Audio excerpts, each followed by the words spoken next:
Peyvendiya telefonaya Trump u Putin u destpekirina hevditinin Rusya u Ukrayna'ya yen agirbeste. Pişti peyvendiya telefoni ya Donald Trump bi Vladimir Putin re, li ser reya şere Rusya u Ukrayna'ya geçedanenu destpekirin.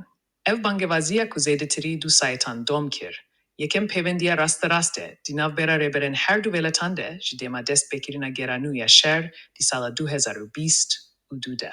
Rusya and Ukrayna tavile dest bihevditinen jibo agirbeste dikin, u pişti bi dawihatina şer bi devleten yekbui re berfireh bu. Lezedekir. Bihevkariya abori beştari di afirandina kar u devlemendiye de bikin. Liser dest bekirina gotubejan liser rawestandina erişan liser binesaziya ciyaniya Ukrayna'ya lihevkir. Le tekez kir ku agirbesteke tam pekane, tene eger rojava piştgiriya leşkeri u istisparati ji Ukrayna'ya re rawestine. Her wahate ragi handin ku Putin bo çarçoveya aştiye peşnumeya lihevkiriye. Seroke Ukrayna'yı Volodymyr Zelenski peşvaziya peşniyara agirbesteke sinordar kir. Legot ku Rusya hinne amadeye şert u mercen bingehinin aştiye kebul bike. Zelenski tekez kir ku beyi ve kişina tamahezin Rusi jiheremen dagir kiri u garantiyen evlehiya navneteveyine pekane aştiye kemayinde.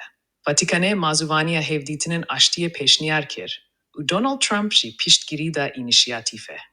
Di heman demede, raporen derbare planen hevditinan li bajareçe da ye Erebistana Suudi ji hatin veşandin.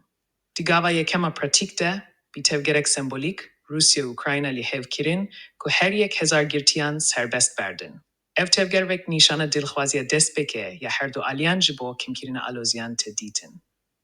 Serkirdeyin Evropi peştir nigeraniya swe li ser danustandinin duali yen navbera Trump u Putin nişan dabun u hişyari dabun ku her rekeftinek beyi beştariya rasta Evropa u Ukrayna'y dibe ku rewa nebe u bitekçune re ru bimine.